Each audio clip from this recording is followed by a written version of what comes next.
let's take two books that have been much discussed. The first one is called All Boys Aren't Blue, and I will quote from it. I put some on and got him on his knees, and I began. I and kissed him.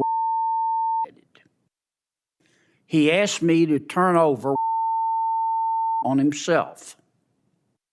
This was my, and I was struggling to imagine. He got on top and it was the worst pain I think I have ever felt in my life. Eventually, I felt a mix of pleasure with the pain. Close quote. All boys aren't blue. The second is another much discussed book. I'm sure you're familiar with it. It's called Genderqueer. Okay? Let me read an excerpt from that. Quote, I got a new. I can't wait to put it on you. It will fit my favorite perfectly. You're going to look so hot. I can't wait. I'm going to give you the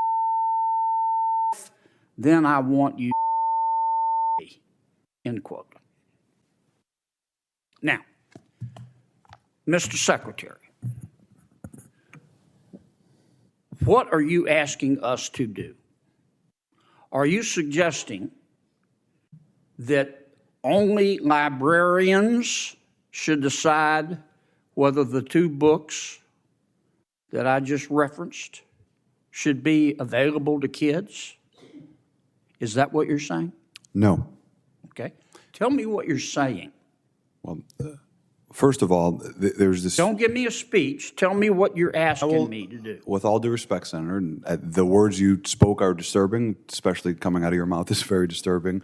But I would also tell you that we're not advocating for kids to read porn, to Senator Booker's point. What are you advocating for? We are advocating for parents, random parents, not to have the ability, under the guise of keeping kids safe, to try and challenge the world view of every single manner on these issues. You're getting conceptual game. I'm not getting conceptual. I'm saying that. You are. Yes, you are. Because I want to know what you're recommending. It sounds to me like what some of you are saying, the librarians should decide who gets to see that book. I'm saying when individual parents are allowed to make a decision of where that line is, and To Kill a Mockingbird, which involves a rape scene, should that book be pulled from our libraries? I think it becomes a slippery slope. I think you ought to think about it a little bit more before you come here. I've thought about, Senator, if you're going to propose something, you ought to be able, in 30 seconds, to be able to explain what you're asking us to do.